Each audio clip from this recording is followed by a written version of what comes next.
Hello and welcome to this edition of Business Spotlight. It's my pleasure today to introduce you to Rachel Schaafsma from Mojo. Good afternoon, Rachel.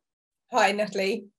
So thanks for joining us, Rachel. My confession is Rachel is a client of mine, so I know quite a bit about her story and plans for the future, but I'm really looking forward to the fact that Rachel gets this opportunity to share this with our Business Spotlight network today. So Rachel, perhaps we could begin by you telling me a little bit about yourself, about Mojo, how long you've been in business for.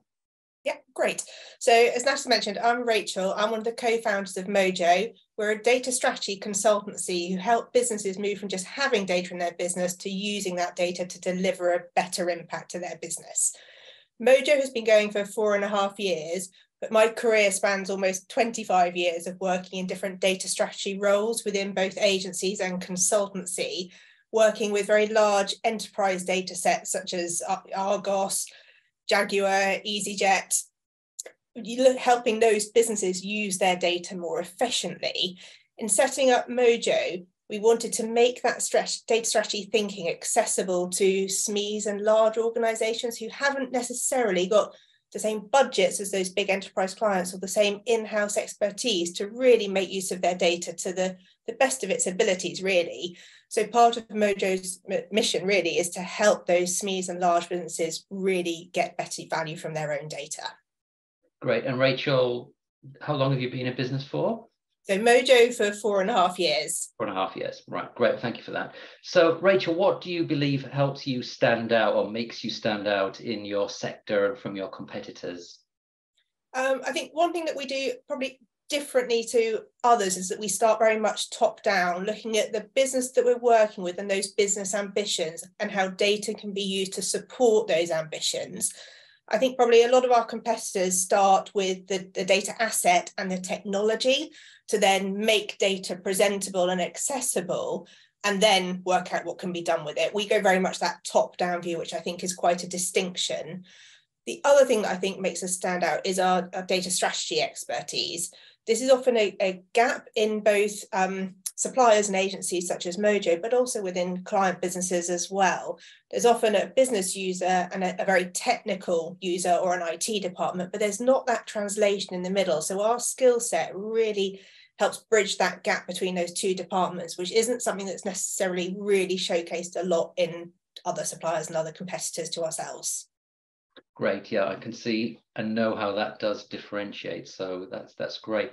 So Rachel, when you look back at your journey, can you just describe a little bit about what it's been like so far from when you started 4.5 years ago until where you are today? Yeah, it's been quite an unexpected journey, I think, in many ways, because we launched with a load of enthusiasm at the end of 2018. We're a little over a year in when there was rumblings of COVID in Asia and on the Petri dish boat, etc. And then it suddenly all blew up in March. We went into a country lockdown. A lot of our work stopped overnight. So we had to almost reassess how we could keep communicating with clients and suppliers to be ready when they were then ready again to re-engage with us and re-engage with work. So that was a massive curveball. Obviously, nobody saw coming. One weird benefit that probably came out of it was that we were able to prove that we could work well remotely with clients.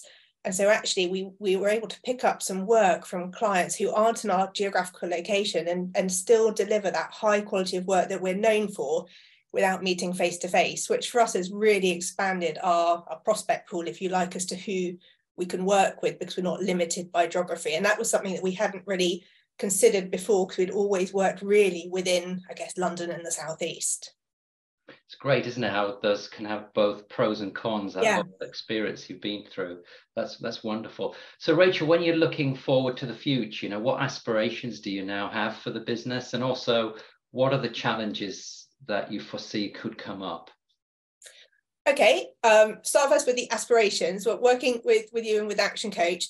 We've got a clear vision almost for the next 5 years, using the 5 steps and what we need to turn up and turn down to help make that a reality, which is something that we didn't have ahead of working with you. I think what we need to make sure we're able to do is ensure we're aligned from myself and Tash's perspective to deliver against those and look at what's working to help shift those dial on those 5 stages and those 5 steps.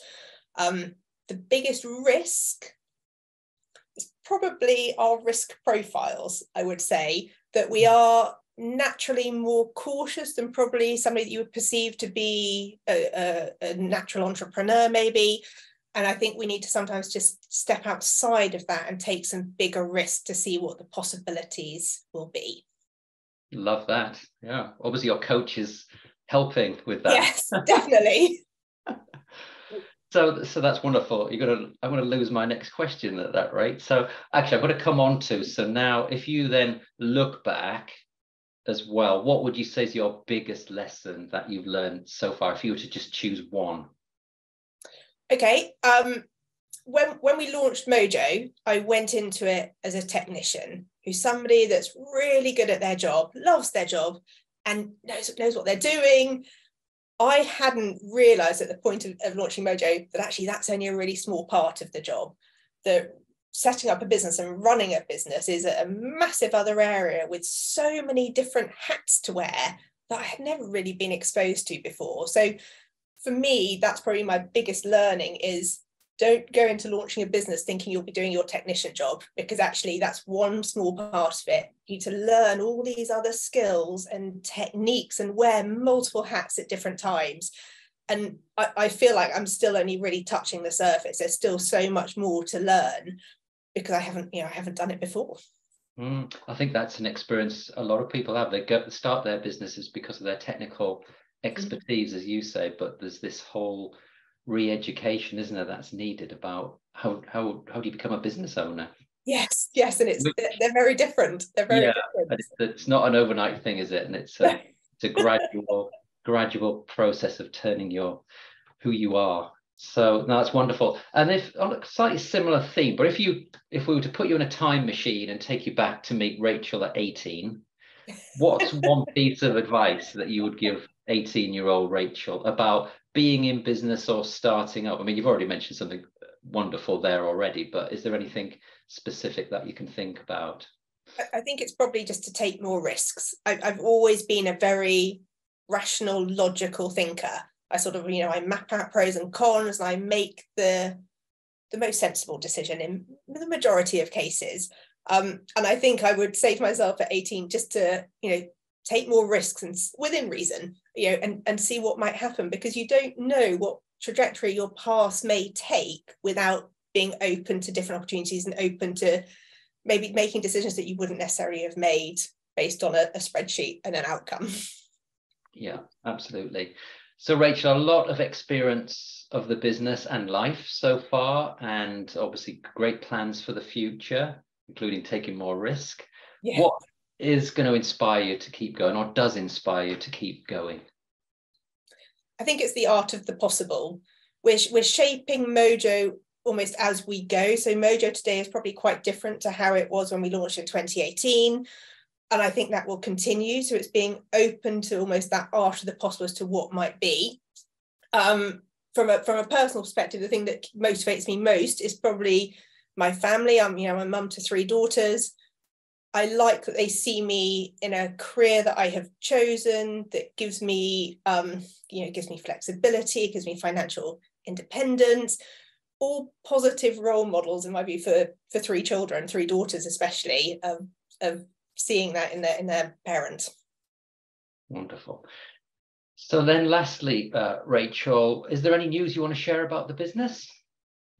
Yeah, Tash has just recorded a podcast with the Maverick Group, who are an agency that we do some work with, talking about possibilities with data. And it's a fantastic listen, and it's going out on social medias and will be linked to on our website as well, hopefully this week. Oh, great. Okay. Well, we can also include that link when we make this post out as well.